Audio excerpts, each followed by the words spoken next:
जी students, हम discuss कर रहे हैं बायोलॉजी की ब्रांचेस के बारे में। और आज हम जो डिस्कस करेंगे उसमें है सेल बायोलॉजी और हिस्टोलॉजी। सबसे पहले सेल बायोलॉजी को देखते हैं। सेल बायोलॉजी जैसे नाम से पता चल रहा है कि इसमें हम सेल को स्टडी करेंगे और सेल के अंदर हम क्या देखेंगे कि सेल क्या होता है। ठीक है, फर्स्ट ऑफ ऑल ठीक है, सेल जो है जिसको हम यूनिट ऑफ लाइफ कहते हैं, जिंदगी की इकाई है।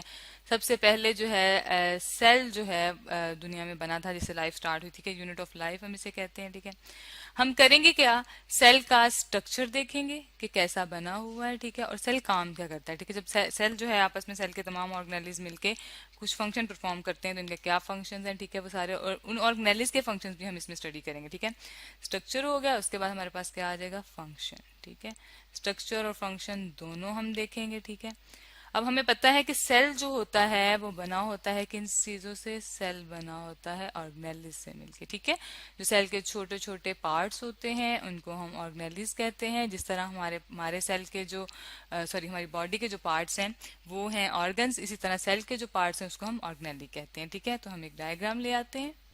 जी, ये हमारे पास सेल आ गया है। सेल जो है वो क्या है, हमने लेबल किया हुआ है। सेल जो है वो यूनिट ऑफ लाइफ है। ठीक है, जिंदगी यहाँ से स्टार्ट होती है। सेल के अंदर डिफरेंट ऑर्गेनेलिज प्रेजेंट हैं। ये बहुत सारे हमें नजर आ रहे हैं। माइटोकॉन्ड्रिया नजर आ रहा है, गोल्जी बॉडी है, न्यूक्लियस है, साइटोस्केलेटन है, सारे सेल के ऑर्गेनेलिज हैं। ठीक है, तो इनमें से हम एक ले लेते हैं ऑर्गेनेलिज, जिस तरह हम न्यूक्लियस ले लेते हैं। ठीक है, अब न्यूक्लियस जो है उसका काम क्या है। ठीक है, इसका भी फंक्शन हम स्टडी करेंगे। न्यूक्लियस जो होता है वो सेल के अंदर कंट्रोल यूनिट होता है। ठीक है, और ये सेल को डिवाइड करने में इंपॉर्टेंट रोल प्ले करता है। ठीक है, तो सेल को डिवाइड करने के लिए न्यूक्लियस जो है वो बहुत इंपॉर्टेंट होता है। ठीक है, यहाँ हम लिख सकते हैं कि सेल का न्यूक्लियस का काम क्या है, डिवीजन में इंपॉर्टेंट रोल प्ले करना। ठीक है, या कंट्रोल करना पूरे सेल को। इसके पास ऐसा मटेरियल है जो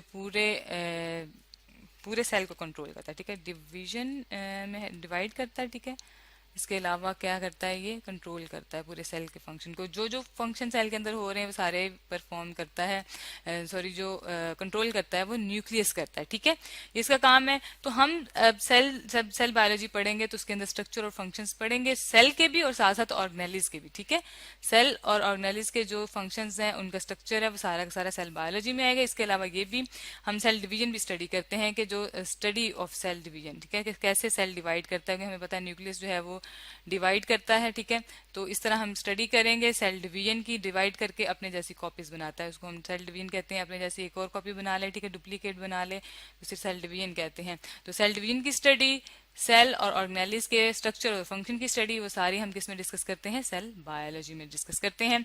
नेक्स्ट हमारे पास आ जाती है हिस्टोलॉजी, जिसे हम कहते हैं टिश्यू की स्टडी। ठीक है, यहाँ हम लिख लेते हैं हिस्टोलॉजी। ठीक है, हिस्टोलॉजी। ठीक है, अब हिस्टोलॉजी जैसे कि नाम से पता है, हिस्टो का मतलब होता है जी टिश्यू। ठीक है, अब हिस्टो हम कहते हैं टिश्यू को, यहाँ हम लेबल कर लेते हैं, टिश्यू को कहते हैं। सवाल ये होता है कि टिश्यू क्या होता है। ठीक है, अब टिश्यूज की जो स्टडी है उसको तो हम कहते हैं हिस्टोलॉजी। अब टिश्यू क्या है, टिश्यू जो है जैसे कि हमने अभी सेल देखा, सेल के बाद जो अगला लेवल आता है उसको हम कहते हैं टिश्यू। तो ग्रुप ऑफ जो सेल्स होते हैं, ठीक है, हम यहाँ लिख लेते हैं, ग्रुप ऑफ सेल को हम क्या कहते हैं, टिश्यूज कहते हैं। ठीक है, ग्रुप ऑफ सेल्स आएगा, काफी सारे सेल्स मिलके क्या बनाएंगे, टिश्यू बनाएंगे। ठीक है, यहाँ हम लेबल कर लेते हैं टिश्यू।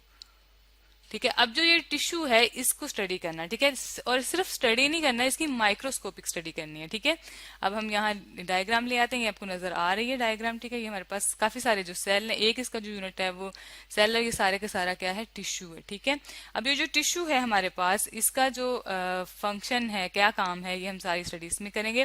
और हम यहाँ ये कह सकते हैं हिस्टोलॉजी में हम क्या स्टडी करेंगे, माइक्रोस्कोपिक स्टडी करेंगे। ठीक है, माइक्रोस्कोपिक स्टडी कर लेंगे। ठीक है, माइक्रोस्कोप के नीचे देखेंगे। ठीक है, माइक्रोस्कोप हमारे पास ऐसा आला है, ऐसा हमें टूल कह सकते हैं, जिसके थ्रू हम जो है तमाम स्मॉल स्मॉल चीजों को देखते हैं कि हमें टिश्यूज और जो सेल है वैसे नजर नहीं आते। ठीक है, माइक्रोस्कोपिक स्टडी है और वो किस चीज की है, बल्कि टिश्यूज की। इसको हम क्या कहेंगे, हिस्टोलॉजी कहेंगे। ठीक है, टिश्यूज की, काफी सारे टिश्यूज इसके अंदर आ जाएंगे। ठीक है, और टिश्यूज हमने देख लिए क्या होते हैं, टिश्यूज होते हैं ग्रुप ऑफ सेल्स। ठीक है, जो एक जैसे फंक्शन परफॉर्म करते हैं। तो आज हमने जो है बायोलॉजी की दो अहम ब्रांचेस के बारे में स्टडी किया है कि उसके अंदर हम क्या क्या पढ़ सकते हैं। हिस्टोलॉजी में हम स्टडी करते हैं टिश्यूज को, जो कि ग्रुप ऑफ सेल्स होते हैं, एक जैसे सेल्स के मतलब बने होते हैं, और इसकी हम माइक्रोस्कोपिक स्टडी करते हैं। और सेल बायोलॉजी में हम स्टडी करते हैं सेल को, सेल के ऑर्गेनेलिज के फंक्शन को, उनके स्ट्रक्चर्स को, और सेल डिवीजन कैसे होती है, ये भी हम सेल बायोलॉजी में देखते हैं।